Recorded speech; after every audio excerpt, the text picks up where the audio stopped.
We are joined by Lindenwood women's basketball head coach Tony Francis. Coach, you guys are coming off your first conference win this year against Missouri Southern here at home. Now you guys hit the road for 2 games against Washburn on Saturday and then number 5 Emporia on Monday. Can you just kind of recap the Southern game and how this kind of long break has helped you guys? You know, I felt really good after the Southern game for obviously a multitude of reasons. You get that first conference victory under your belt. It's good for the kids to get that. That was also the 3rd game during finals week. I thought we looked lethargic at times. At the beginning of the 4th quarter, through midway through the 4th quarter of that game, we stretched out our lead, I think, to 12 points at one point, and could have had a chance to put them away. You know, give credit to Missouri Southern and coach. You know, they did a good job there. Just like everybody else in this league, they're not going to give up. This league's tough. So they made a run at us, and I thought we got a little sloppy at the end with some decisions, but, you know, young kids found a way to seal the victory. So, you know, you feel good about that. You go 2-1 during finals week.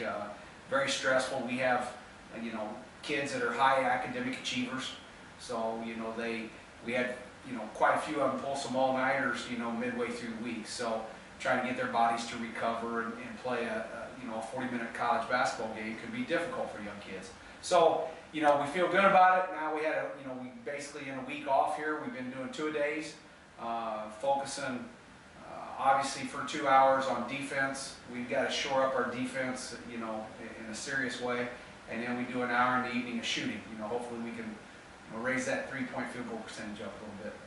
Coach, to elaborate off the field goal percentage, you guys are 2nd in the conference. 3-point shooting, you're near the bottom. What can you guys do, especially against Emporia, who's 1st in the conference in defensive scoring, and Washburn, who's 5th in the conference in defensive scoring?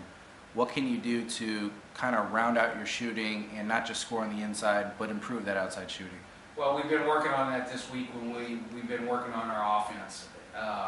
When we do our offensive breakdown, trying to get our guards to understand ball reversal, play the game inside out, and when the ball comes back out to you, or it's the 2nd time you touch the ball, you need to be thinking, you know, shot. Right now, the majority of our threes we're taking are 2nd thought shots, and as I've told them this week, great offensive players think they're going to score the ball before they even touch it. So it's just a matter of youth, of new kids, you know, 6 brand new kids. It's an entirely brand new offensive system for the whole team. It's just a matter of getting used to playing with each other, getting used to where the ball's going to be at certain times, and when it's coming back to me, I've got to be ready to shoot the ball, and maybe we've taken some steps this week, at least I hope so. Coach, the good thing about maybe not being so successful from behind the arc, you've got 2 of your freshmen who are leading the conference in field goal percentage, Callie Bildner and Gabby Walker. How has that helped you guys so far this early part of the season? Well, it's definitely helped that, you know, we've got those 2 that are scoring inside, and please keep in mind that, you know, CC Rapp hasn't been with us since the 2nd game of the season, and we believe she's getting a little closer, you know, so you bring 6'4" inside that's had some success as a freshman, now going into her sophomore year. You know, you get those 3 kids, and then you've got Bree Sanders and Beth Minpaw that I think have done a really nice job in the minutes that they've gotten. So, you know, those 2 freshmen have done a great job, but they've also haven't seen double teams. They haven't seen the physicality, the athletic, you know, length that we're going to see, you know, once we get into the heart of this conference season. There's a major adjustment coming. I know it. You know it. They don't know it yet. So what I'm trying to do is I'm trying to prepare them for that, and hopefully some of our leadership on this team can help in that as well. Coach, Washburn holds a 3-2 record over you guys since 2012-13.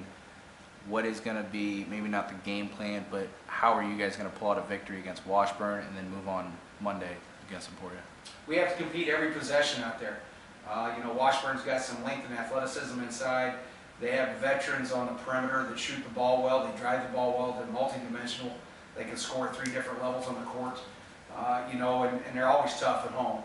So, you know, Ron McHenry's a great coach. He's been in the league. He's won a national championship. So it's going to come down to the small things. We have to compete every possession. We've got to get every 50-50 ball. We've got to try to hold our own on the boards. You know, right now we have a pretty nice rebounding margin, but it's going to be a little bit different. You know, they've got a couple 6'3" kids that are long, they're athletic, they get off the floor quick, they pursue the glass with passion. So we'll be tested on the boards. So it's going to take all 5 kids on the floor at any one time. We've got to take care of the small things. So it's going to be a really good challenge at Washburn. Obviously Emporia at White Auditorium. You know, last week they were #1 team in the country. And what we're trying to tell our kids is, let's go. You know, let's have fun playing on somebody else's home court, playing in front of their crowd. There's no pressure on us. So let's leave it all out on the court, and we walk in the locker room after the game. As long as we gave every ounce of energy we had, then we can hang our head high. All right, Coach. Thank you for your time, and good luck this weekend. Thank you. I appreciate it, Blake.